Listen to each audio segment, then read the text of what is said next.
Hello and welcome to Female Cricket Live, powered by Radio. The first Women's T20I semi-final of the 2022 Commonwealth Games will be played today between India and England at Edgbaston in Birmingham. England have made their way to the semi-finals, winning 3 out of the 3 matches in the league stage, while India, on the other hand, have won 2 out of the 3 matches in the group stage.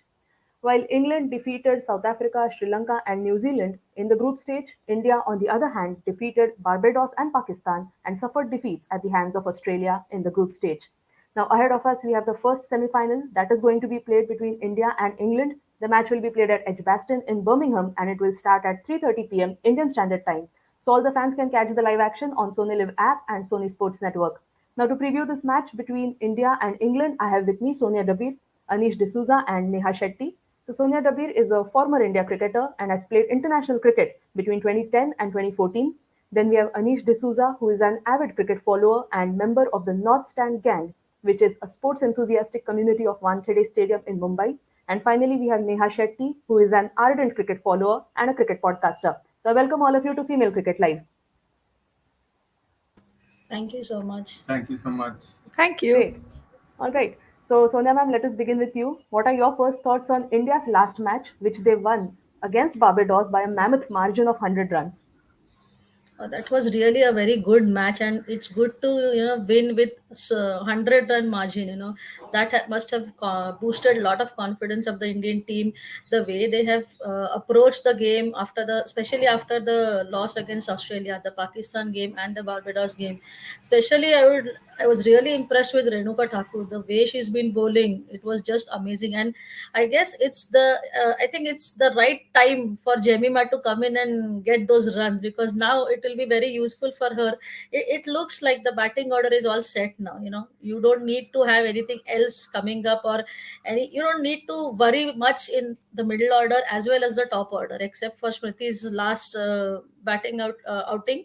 But she is a seasoned campaigner. She knows how to make the runs and when to make the runs, or the consistency is definitely with her. So I think that was a great game, coming into the semi final, and I'm sure they are very confident after those 2 wins, even if they are playing England, who have won all the 3 matches. But different day, different opponent, and a different fresh start to the match. So let's hope. Certainly, I think Sonia ma'am has covered all the points pretty well. That India had a good outing against Barbados with the both bat and ball. So let us hope that we get a good game of cricket when they play the semi-final against England. So Neha, similar to India, England also tasted success in their last outing. It was against New Zealand. They managed to win the match by 7 wickets. So what are your first thoughts on England's performance in that game? It was a very good win for England, right? Now, it was a low scoring match. New Zealand won the toss and they chose to bat first. But it was a very disappointing batting display from them, right? Getting skittled for 71 and just not being able to make the most, in spite of winning the toss, was not the most ideal start. And I think England's bowling was really good, right? Catherine Brunt was on point. Then we had Sarah Glenn coming in. Issy Wong was bowling in so good from the other end. And also, when it came to the batting front, I think the dependence on Alice Capsey is kind of creeping in, right? Because once she was dismissed, it was again dependent on Nat Siver and Amy Jones. They had to bail England out, and the openers too have been going through this weird patch of form. And New Zealand did bowl well, to give them credit as well. Getting the openers out early in their home conditions obviously speaks volumes of their attack too. But I think the target was too low for them to defend as well. So all in all, it was a low scoring thriller, I'd say. But then England just showed why they were the better team. Certainly. And with that win, England had 3 wins on the trot in the league stage. So, Anish, moving on to you in the last match which India played against Barbados, we saw a couple of surprising changes. S. Meghna making way for Pooja Vastrakar, which was, I think, quite expected. But then the other surprising change was Tanya Bhatia, who came in place of Yastika Bhatia. So, what are your thoughts on these 2 changes that the Indian team made in their last match against Barbados?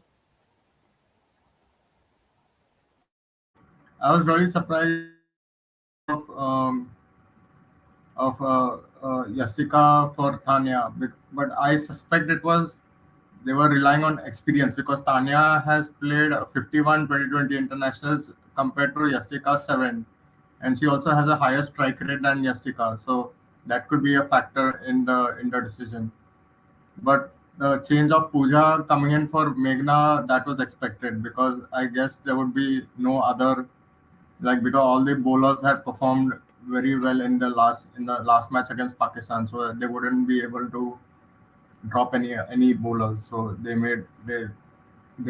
uh, put her in at the cost of a batter.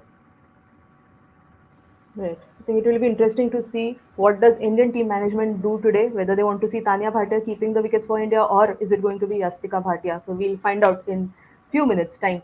So Sonia ma'am, as we were talking about India's performance so far in the Commonwealth Games, so in the league stage they had 2 wins out of the 3 matches. So how do you assess India's performance so far in the competition? See, I think they have been doing really well. Unfortunate part was the loss against Australia. But if you see, only few part of that match they were not in that game. Otherwise, they had almost won against Australia as well. So they have been doing really well.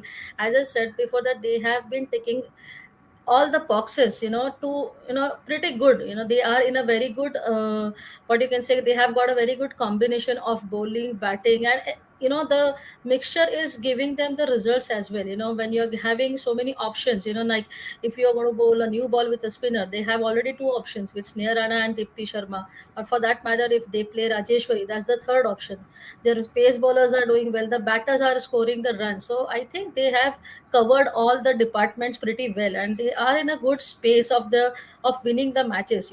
That Australia match also, that was, there are few here and there things which should have worked out for them, but apart from that, they almost had Australia, 50 for 5, Australia 100 for 6. That was really a good start to the tournament, I will say, even though the match was not in favor of the Indian team, but that was really a good start to the tournament. So I will say definitely they are in a good position, and today's match, it will be really very good for both the team. England have won 3 matches, India though have won only 2, but I'm sure they are having and that required confidence, and that, what you can say, that play to win attitude. Their attitude also has been, that they have been pretty aggressive throughout this tournament.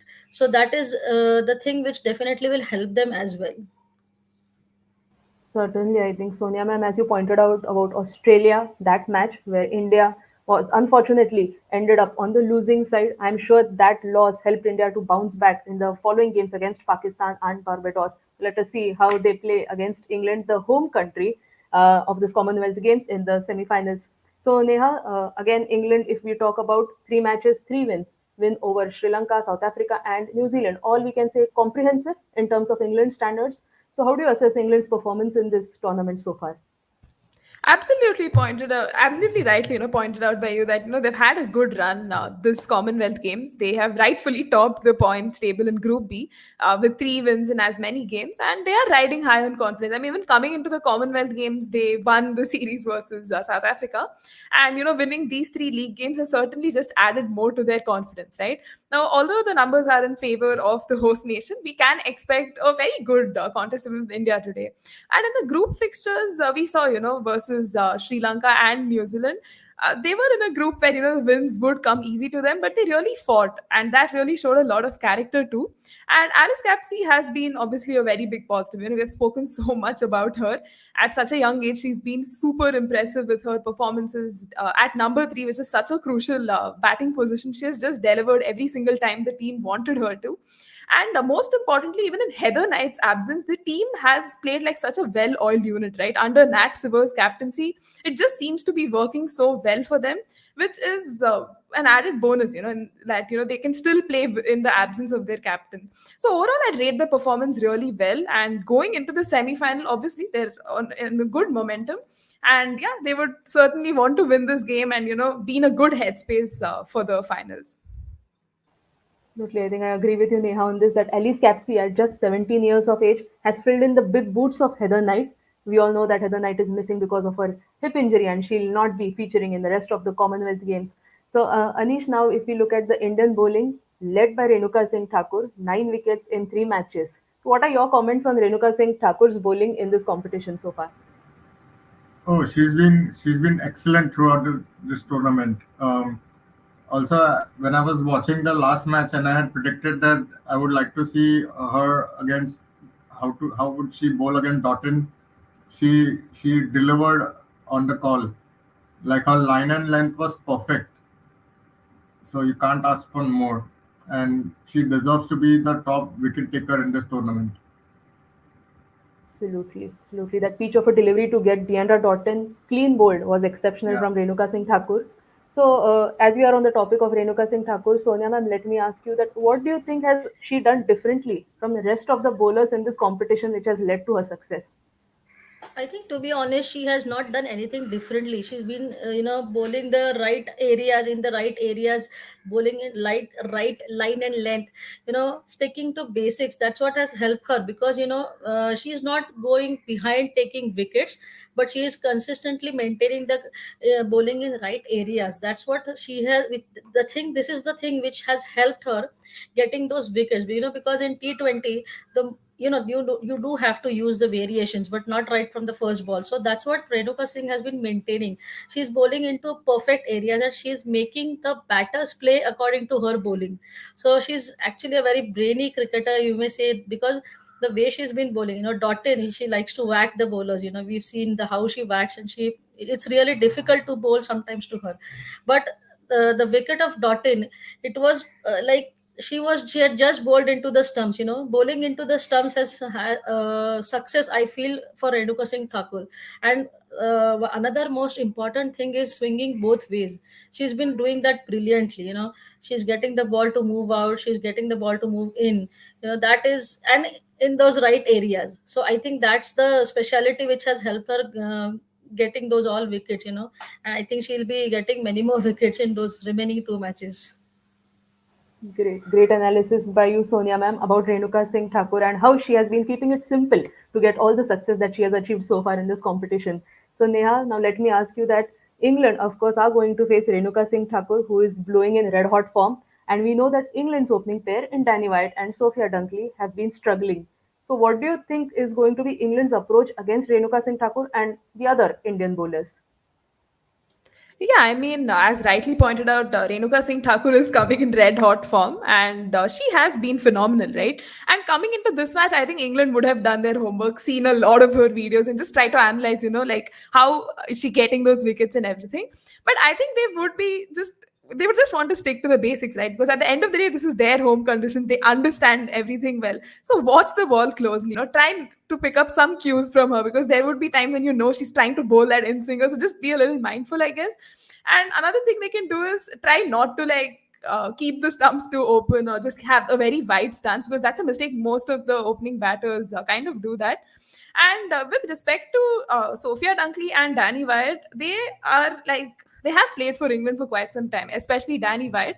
But then inconsistency has always, crept into a game, and that's probably been one of her biggest, villains.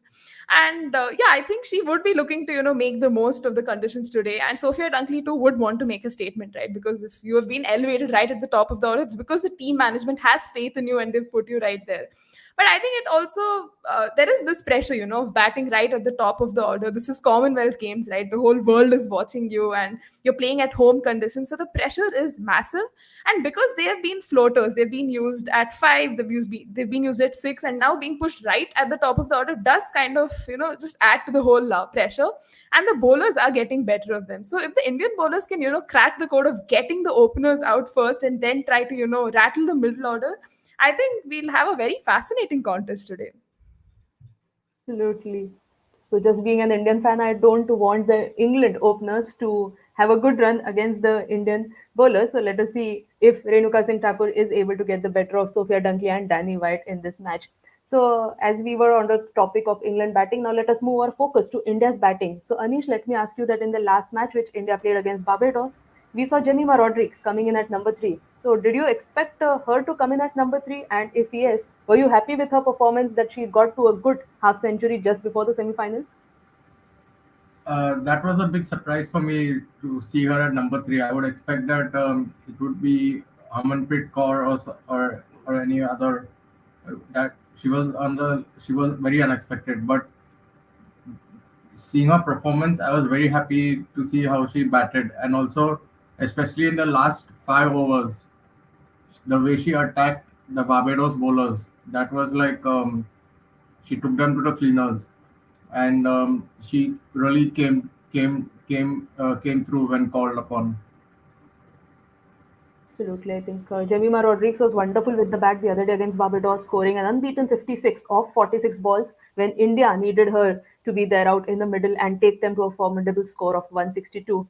Now, Sonia ma'am, let us talk about India's bowling. In the three matches that we have seen in the league stage, we have seen fast bowlers opening the attack for India. But now we know that England are not pretty comfortable with spinners. So, do you see someone like a Deepti Sharma opening the bowling from the other end along with Renuka Singh Thakur? It will be interesting to see spinner. Definitely, I think the spinner will be in bowling at least 1 or 2 hours in the power play. But I think opening the bowling with Renuka Thakur, I don't see any spinner doing that because see, I think if Pooja is ready to bowl that new ball, then that is one option which India has, and I think if Meghna Singh plays today, which a bit difficult for me it's difficult for me to say that she'll be playing, but if she plays then she might open with Renuka Singh Thakur because she is, I won't say she's bowling badly, but she's giving a bit of runs more as compared to Renuka Singh. So definitely spinner will be there but not opening, I think so. The 1 or 2 hours from spinners in the power play, definitely we will be able to watch. Interesting. So according to Sonia ma'am, probably India will open the bowling with two fast bowlers in Renuka Singh Thakur and either of Meghna Singh or Pooja Vastrakar. So let us see what India plans to do against England in the semi-finals. So Neha, we have been talking about Alice Capsey right through this conversation and of course in our previous conversations. But I want to ask you that she's just 17 years of age. Do you think she'll be able to handle the pressure of the semi-final? Because in the league stage we saw that she was pretty comfortable, but then a semi-final is a different ball game altogether. So what do you think about it? Right. I mean, Alice Capsey is, young and she's just 17. And considering, she's been a part of the inaugural 100 season, she did play for the Oval Invincibles. They did go to the finals, right? So this is not a player who doesn't have experience in crunch situations. So I really think that she will be able to deliver in this high pressure semi final as well. Because A, she's in very good form. She's like the second most run getter for, in the tournament too, with 117 runs, and she's striking so well, right? And she knows that the team is dependent on her, because if India like actually gets the openers out fast, the onus will fall on her to actually drive the team forward. So yeah, and also the fact that she had that black eye because of the injury she had in the first match, she's really made of steel, right? The way she's carried herself throughout the tournament, it's just been phenomenal. And I think sometimes age is just a number, even though she's just new into the international circuit, the way she's playing is no less than, a person who has been a seasoned campaigner and everything. So I really think that she will be crucial to England's prospects this game. And I'm fairly confident that she will deliver in this high pressure semi final. I Interesting, think interesting. just to interrupt you, Yeah, just to add to what Neha said, I think Alice is enjoying the responsibility at very young age. She is just enjoying her batting and the responsibilities given to her. Going and scoring runs for her country is definitely what has inspired her to score runs, I think. absolutely. Certainly. It will be interesting to see how Alice Capsey plays today against India. As Neha has rightly pointed out, that she has 117 runs in three matches. And if we look at the second best batter in the England team, it is way down to Amy Jones, who has just 57 runs. So we are sure that most of the batting responsibility of the England team will be shouldered by Alice Capsey in the match today against India. All right, so Anish, let me ask you, what are the key matchups that you're looking at from today's game between India and England? Oh, so I just saw that Alex Capsey has been dismissed by spinners in all the three matches. So I would want to see her against Sneha. So that is one matchup that I would really want to watch. Also, about Smriti Mandana facing Catherine Brunt, how she would tackle what Brunt will deliver to her, and with what ease she can do that. Those are the two key matchups that I would want to watch. Interesting, interesting matchups that by you, Anish. Now, Sonia ma'am, let me ask you about the pitch and the conditions. We have seen 12 matches being played, and toss has not played that important role because teams batting first have won six, teams batting second have also won six. So, what do you think the captain winning the toss should opt to do? And if you can throw some light on the pitch and conditions over there. I will definitely again one more time say that if Harman wins the toss, I'm sure she is going to chase because they have been chasing well. To be honest, of course they have scored runs while batting first as well. But today it's the semi-final, so I think if at all India is going to bat first, or for that matter England is going to bat first, I'm sure they'll be looking up to put up a score at least 160 plus. Even though almost 12 matches they have played, but the wicket seems to be very good for batting. It felt really good to see even the bowlers are getting a good help out of the pitch. So I don't think there is any change in the pitch, but definitely team will who is going to bat first definitely have to put up 160. And chasing, as I said in the previous outing, that chasing you don't have much choice but to chase whatever is on the board. Absolutely. Great. Right. So before we start taking questions from our fans, let us have some quick predictions. So Neha, let us start with you. You can predict the team that you think is going to win today and the top batter and top bowler for today's match. Right, favorite segment of our preview. So I think, yeah, I mean, we know England women are in magnificent form. They've won all their league games. They're heading into this game with a lot of confidence, and this is home conditions, right? And India, on the other hand, is also, in good touch, having won 2 out of their 3 games. But I really think England women do have the edge in this encounter. The Indian fan in me cries as I tell this, but England really looks like they're in good shape, right? Even if you have a look at the head-to-head. They've played 22 games, and England women have won an overwhelming 17 games versus India having won just 5. So this is just mere statistics, and I know T20 is very unpredictable, but India, will look to give a good fight. But I think England does have the edge. Who do I think will be the highest run getter? I think it's going to be Smriti Mandana. I think it's going to be her day. She's a clutch player, and on days like this, a high pressure semi final, I really think she will come, all guns blazing. And for the highest wicket taker, I'd probably go with again Renuka Singh Thakur because she's in good form and playing against England on their home conditions. I'm really hoping she can, get those important wickets and see India through for a good victory. Thanks, Neha. But it will be interesting to see Smriti Mandana top scores and Renuka Singh Thakur is the top wicket taker. How India is going to lose that match. So we'll find out what happens. All right, Anish, what do you think? What are your predictions? So, as going by what Neha said about the head-to-head record, I think that England will be coming in with a very bit of overconfidence. So India can capitalize on that, and also the home conditions would put a lot of pressure on England. With like the entire crowd, I assume, would be supporting England. Not to forget that Birmingham has a lot of Indian population as well. So it'll be interesting to see how much of the stadium will support India and how much will support England. So I would predict that India will win, but it will be a close match that will go right down to a wire. Oh, great, great. Thank you. And Thank you for your when prediction. Yeah. sorry, and also for when I for my predictions of the highest scorer, I would think it would be Harmanpreet Kaur and the most wickets because England are uncomfortable against spin. I would predict Sneha. Thank you. Thank you for your predictions, Anish. Finally, Sonia ma'am, let us hear your predictions. I don't mind watching the super over actually.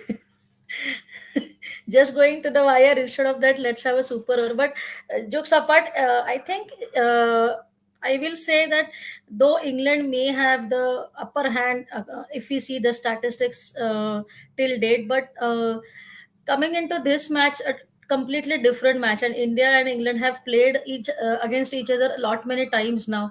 So I think there won't be that kind of a pressure of playing an England team. But yeah, we've been talking about lot many players in the England side as well as the Indian side. I would just like to add one player which I think that is Catherine Brunt. She's been doing exceptionally well for England. She's scoring runs, she's taking those wickets, and apart from that she's curtailing those runs as well. So if prediction goes likewise, I think it will be very important from Indian point of view that Smriti and Harman plays maximum overs, surrounded by other batters. And from England point of view, I will definitely like to see Alice scoring, and I would really want to see how Brunt bowls and how the Indian batters faces her. So it will be definitely a very good contest, and as I said, I don't mind watching a super over. Great. I think even I don't mind watching a super over till the time it goes in India's favor only. All right. Finally, we can start taking some questions from our fans.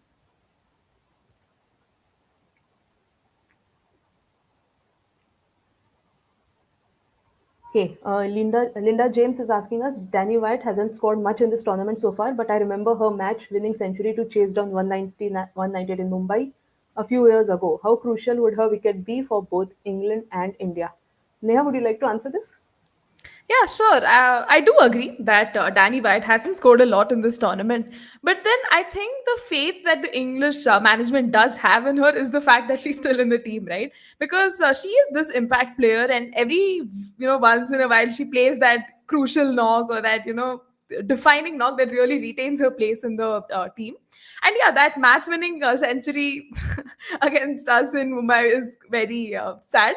But really, she is an impact player, and that's why the team management really relies on her. So I think if India does get her wicket early on, good for us, because if you let a player of her caliber settle in, uh, she will absolutely decimate the bowling. And from an England perspective too, right? If they lose her early on, the pressure does come on the next few batters coming in. You have Alice Capsey, you have Nat Silver, you have Amy Jones, right? So it'll be them coming up early. So yeah, I think if she gets going, then there's no stopping her. Okay, great. Thank you. Thank you for your answer, Neha. All right, can we have the next question? Okay, James Taylor is asking us. India's 11 versus Barbados was questionable one, playing three pacers by dropping a batter. Also, Tanya was in for Yastika, who ahead of this tournament was so highly regarded and was used to defend Richa. Sonia ma'am, what are your thoughts on this? See, I think Tanya Bhatia coming in place of Yastika, completely agree that it was a surprise for many. But I will say Tanya was purely in for her because of her wicket keeping skills. No doubt, I'm not doubting her batting skills, but she's been playing really well in the domestic tournaments. But in that playing 11, she definitely came in because of her wicket keeping skills as compared to Yastika and Richa Ghosh, I will say. Compared to the like playing three pacers by dropping a batter, when you have Pooja Vastrakar in as a all-rounder, so I don't think there was any problem dropping Yastika Bhatia, who is a batter who is doing well. But sometimes a specified role, you are if you have to assign specific roles for your players. Likewise, Tanya Bhatia had come for her wicket keeping skills, and Pooja Vastrakar, who is a player who can accelerate the score. So I don't think there was any wrong thing, wrong in the sense. A different kind of a strategy behind, because we have all seen how Pooja Vastrakar accelerates or plays or rotates strikes. She is one kind of a player, I will again say, that who can bat at any point, any situation in the match. So I don't think there was any surprise or anything different which has happened in that Barbados match. In fact, it would have been I was a bit surprised where Tanya Bhatia came in for batting, when you have Dipti Sharma, Pooja Vastrakar and Sneha Rana waiting to come in, because I guess she played 12 balls. Those are 2 overs. In T20 match, that is a big thing. 12 balls and 6 runs, I think. So it was a bit surprising for me when you will see her batting order last match. But definitely, she is a very good keeper as compared to Yastika and Richa Ghosh, as per like comparing her experience and skills as well. So I think she is in the playing 11 purely for her wicket keeping skills. Interesting insights from Sonia ma'am about Tanya Bhatia. All right. Okay, if we can have the next question now. Hania Khan is asking us, the previous couple of matches have been low scoring ones. Will this be another such? Hope not. Anish, what are your thoughts on this? Oh, it was probably it was low scoring because of the bowlers did very well in the conditions that were there. But I don't mind it being a low scoring one, because for me personally, I would like to see a contest between a bat and ball, not bat versus bat. So also I don't mind a low scoring match provided India wins. Absolutely. Great. Yeah. Thank you. Thank you for your answer, Anish. All right. Can you have the next question? Okay. Trippy Singh is asking us Catherine versus Shefali, Renuka versus Sophia Dunkley, Smriti versus Sophia Kilston. Who is winning each of these contests? So maybe we can have opinions from all of you. Neha, what do you think? Right, so these were actually some of the matchups that even I had thought of, right? Because Catherine Brunt and Shefali Verma is just iconic, right? From that 2021 England India series to the 100. Every time Catherine Brunt gets Shefali Verma's wicket, she's like, "Ah," she's very aggressive with her celebrations. So this is a very good contest. But I really think Catherine Brunt might get the better of her, because Shefali tends to get restless, trying to hit those balls. So I think Catherine Brunt might come out on top in this. With Renuka Singh Thakur and Sophia Dunkley, again, I'd go with Renuka Singh Thakur. Considering her form and the way she's been bowling, I think she can get the better of Sophia Dunkley. And with Smriti Mandana and Sophie Eccleston, another funny story. They both are often, they both don't like facing each other. Apparently, I remember, reading this in an interview, and I think this is another fantastic matchup. But I think Smriti might come out on top because she really plays spin well. She is your typical batter who can really hit around the park. So I really think, yeah, these are interesting matchups, and let's hope for the best. Sonia ma'am, what do you think about these matchups? Actually, I enjoy these matchups to be honest, because we get to see good cricket from both batters and bowlers. So, see, I really enjoyed when Shefali had hit Catherine Budd for, I guess, 4 or 5 boundaries in an over. So, and then getting out to her only. So it was really funny. And, that's the way this game is, it gives you a lot of entertainment, and it gives you the those these kind of contests which the players also, I'm sure, they must be enjoying. I You can ask Smriti or Shefali or Catherine, they'll definitely say that these are such kind of contest with between each other they must be enjoying. And rightly said by Neha that Catherine and Shefali, definitely Catherine Brunt definitely has a bit of advantage, because as she mentioned that Shefali is still young, tends to get a bit of restless if she doesn't scores. And Renuka and Sophia Dunkley, Renuka definitely has the upper hand, the way she is bowling, and she has that confidence of opening the bowling for her country. It will be really very nice to see Smriti and Sophie, because both are good. Sophie has been one of the topmost bowlers in T20 format, and Smriti, that she's among the best batters now in the world. So it will be very good to see how she faces and how Sophie bowls. Absolutely great. Finally, Anish, let us hear your thoughts on these matchups. Yeah, so about the first one, Catherine versus Shafali. I assume that Shafali will be very upset about how she got out the last match via run out. So she would really be desperate to prove herself. So I guess she's going to come out all guns blazing. And me personally, I feel that she will win that contest. And as for Renuka and Sophia Dunkley, that really depends on both of them, like whether Sophia will be able to negotiate Renuka or whether Renuka will be able to outsmart Sophia. So that is a bit of 50-50. And when it comes to Smriti and Eccleston, that I just hope that we get to see that, because Smriti will have to face the fast bowlers first before England introduce Eccleston into the attack. So I hope we get to see that, which means that Pretty will be there. She'll have a long innings. So, Great. Thank you, Neha, Sonia ma'am, and Anish for your thoughts on the matchups. All right, if we can take up the next question now. Ananya Iyer is asking us, what do you think, ma'am? Should women in blue play defensive or attacking? Sonia ma'am, what do you think? I think they are already playing the attacking cricket, but definitely, they have to play according to the situation, because every match you are going to get different types of situations. And definitely Harman knows how to rotate her bowlers for that matter, or for batting order. And so I think you cannot just have one mindset and go about in the match. According to the situation in the match, circumstances of the match, you have to change your approach as well. But definitely as of now they are going into that attacking mode, and they are getting results as well. So I don't think they'll be, unless and until a situation demands, they will be falling off the on the defensive mode. There's no need as of now. Absolutely. So we'll see some attacking brand of cricket by women in blue today. All right. Okay, can we have the next question now? Netha Chaudhary is asking us what were the two, three things that went wrong against Australia in those last 5 to 10 overs that India must correct in today's game against England. Sonia ma'am, again, I would like you to answer this. I think I would like to say that those 5 to 10 overs, there were a lot of boundaries scored. If you can just stop those boundaries, and even if they are scoring those singles, that's fine. But if you stop those boundaries, then you tend to get put in some pressure on the batsman. I think batters. So that's the thing which I am sure India will be correcting in today's match. Right. So apart from this, Neha, what do you reckon could be the things that India should correct against England today? I think if you get those early wickets right, try to maximize and just capitalize on those opportunities rather than just giving the match away. Because even in the match versus Australia, we got those five crucial wickets. But why did you allow Grace Harris and Ash Gardner to settle in, right? Because they really took the game away.